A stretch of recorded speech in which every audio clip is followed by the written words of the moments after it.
네, 지난 19일로 미국 재무부가 이 국가 채무의 법정 한도 상한을 일시 해제한 시기가 만료가 됐습니다. 하지만 특별 대책을 마련하면서 미국 연방정부의 부채 한도 둘러싼 문제 9월까지는 크게 문제가 되지 않을 것으로 보이는데요. 오늘 이 내용 관련해서 얘기 나눠보겠습니다. BS투자증권 투자전략부 홍순표 부장 나와 계십니다. 안녕하십니까? 네, 안녕하세요. 예, 지금 이 관련한 우려가 9월까지는 크게 부각되지 않다 하더라도 여전히 불확실성은 남아 있다라고 봐야 되지 않겠습니까? 이 미국 정부의 부채 한도 협상 현재 어떤 상황인지요? 예, 그동안 코스피를 비롯해서 글로벌 증시 최근 3년 동안 5월에 상대적으로 약한 모습을 보여주었고 올해 5월에도 어느 정도 변동성을 수반할 것이라는 전망이 많았었습니다. 이런 글로벌 증시의 변동성 확대 요인으로서 미국의 정부 부채 상한 조정 문제에 대한 불확실성을 근거로 들었는데요. 예. 하지만 실제로는 미국의 정부 부채 상한 조정 문제는 현재 크게 부담이 되지 않는 그런 모습을 보여주고 있습니다. 일단 전반적으로 지난 3월 중순 이후에 발표된 미국의 소비라든지 제조업과 관련된 각종 서베이 지표 그리고 또 일부 실물 경제 지표들이 부진하게 추이를 했던 것은 아무래도 당초 5월 19일까지 어떤 식으로든 마무리 지어야 되는 미국 정부 부채 상한 협상에 대한 우려감이 일정 부분 경제 주체들의 영향을 주었기 때문이라고 할 수 있습니다. 즉 미국 정부가 부채 문제를 부채 한도를 상향하지 못하게 된다면은 사회복지라든지 메디케어 그리고 또 군인을 비롯한 공무원의 급여를 포함해서 실업수당과 재난고 등 미국 개인들에 대한 지출이 상대적으로 좀 어려워지고 또 정부와의 계약에 따라서 물품이라든지 서비스를 제공하는 기업에도 막대한 타격이 불가피하다는 점이 이런 경제 지표들의 일정 부분 반영되어 왔던 것으로 파악을 해볼 수 있습니다. 사실 역사적으로 보면 지난 1940년 이후에 미국의 정부 부채 상한 한도 상향 조정 문제는 전쟁이라든지 경기 침체기 등에 주로 이루어져 왔었고 지금까지 총 94차례 그러니까 94차례 정도 있었습니다. 일단 공화당이 집권했던 시기에 54차례 정도 그리고 또 민주당이 집권했던 시기에 40차례 정도 정부 부채 한도 상향 조정이 있었고요. 예. 이번에 오바마 대통령이 집권했던 1개만 총 6차례의 정부 부채 한도 상향 조정 문제가 조정이 이루어졌었습니다. 일단 미국의 정부 부채 한도 상향 조정은 작년 12월에 법정 한도인 16조 3,940억 달러를 이미 넘어섰고요. 이후에 재무부가 2천억 달러를 긴급 조달하면서 2개월간의 시간을 벌 수 있었습니다.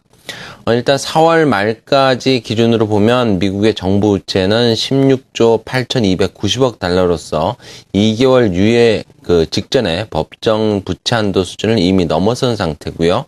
물론 지난 15일에도 미국 민주당과 공화당의 이런 부채 한도 문제와 관련된 논의를 위한 회동이 있었고 이런 부채 한도 해결을 위한 미국 정치권의 노력은 계속해서 지속적으로 이루어지고 있는 상황입니다.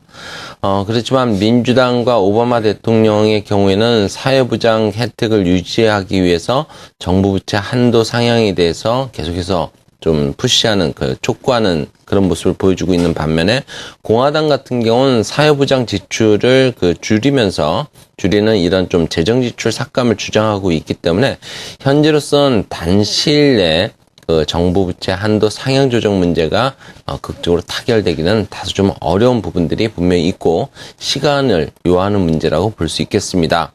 하지만 수년 내 최고 수준까지 상승하면서 어느 정도 피로도가 쌓인 미국을 비롯한 글로벌 증시에 미국의 정부 부채 한도 상향 조정 문제가 어떤 불확실성으로 쉬어가는 빌미를 제공하지는 않을 것이라는 그 전망이 현재로서는 좀 더 힘을 얻고 있다라고 볼 수 있겠습니다. 예, 이 부채한도 상향이 해결하기 쉽지 않은 문제고 여전히 불확실성은 가지고 있지만 증시에 미칠 영향력은 제한적이다라고 말씀해 주셨는데요. 그렇게 보시는 이유가 있겠죠? 예, 사실 그 글로벌 경기 침체 이후에 예. 코스피가 2,000포인트 선을 회복하고 안착에 계속해서 실패하는 그런 모습을 보여주고 있는데요. 뭐 이런 그 문제가 촉발된 문제도 미국의 재정 리스크였다라고도 볼 수 있을 것 같습니다. 예. 하지만 미국의 정부 부채 한도 상향 조정 문제에 문제가 가지는 영향력이 현재 증시에 대해서 제한적일 것으로 예상하는 이유는 미국의 재무부가 상대적으로 발빠른 대응에 성공을 했고 미국 경제 회복세가 지속될 것이라는 신뢰감이 점증하고 있다는 점에서 찾아볼 수 있겠습니다. 미국 정치권에서 그 정부 부채 한도 협상에 상대적으로 좀 진전을 보이지 못함에 따라서 미국 재무부는 지난 18일에 2,600억 달러 규모의 긴급 자금을 또다시 투입을 해서 9월 2일 이전까지 미국 재정 상태가 버틸 수 있는 그런 여력을 만드는 조치를 단행을 했습니다. 이와 같이 미국 재무부가 정부 부채 한도 상향의 그 데드라인을 연장하게 된 것은 역시 미국의 재정 상황이 경기 회복 흐름과 함께 예상외로 긍정적인 그런 모습을 보임에 따른 결과로 판단을 해볼 수 있겠습니다. 실제로 미국 의회 예산국의 경우에는 그 지난 14일 올해 회계연도 재정 수지 적자 전망치를 지난 2월에는 대략 2천억 달러, 2월보다 2천억 달러 정도 줄어든 6,420억 달러로 크게 낮추는 그런 전망치를 제시한 바가 있고요. 이와 같이 재정 적자 전망치를 크게 축소한 것은 경기 회복 흐름에 힘입어서 세수가 비교적 빠른 속도로 증가하고 있고 또 시퀘스터 발동으로 인해서 정부 지출이 상대적으로 줄어들고 있다는 그런 영향이 반영된 것이라 볼 수 있겠습니다. 이와 함께 미국 의회국은 그 예상외 재정 수지 양호함을 배경으로 현금 흐름을 조절해서 4분기 초까지 정부 기능은 유지될 수 있을 것이라고 언급하면서 올해 회계연도 그 총 부채 규모 전망치 역시 기존의 17조 680억 달러에서 16조 8,870억 달러로 크게 하향 조정을 했습니다. 물론 미국 부채 한도 협상과 관련해 정치적인 불확실성이 기업 투자 활동에는 일정 부분 부정적일 수 있고요. 또 부채 한도 협상이 연기가 된다면 이와 관련된 불확실성이 글로벌 증시에도 잠재적인 불확실성 요인으로 작용을 할 수 있습니다.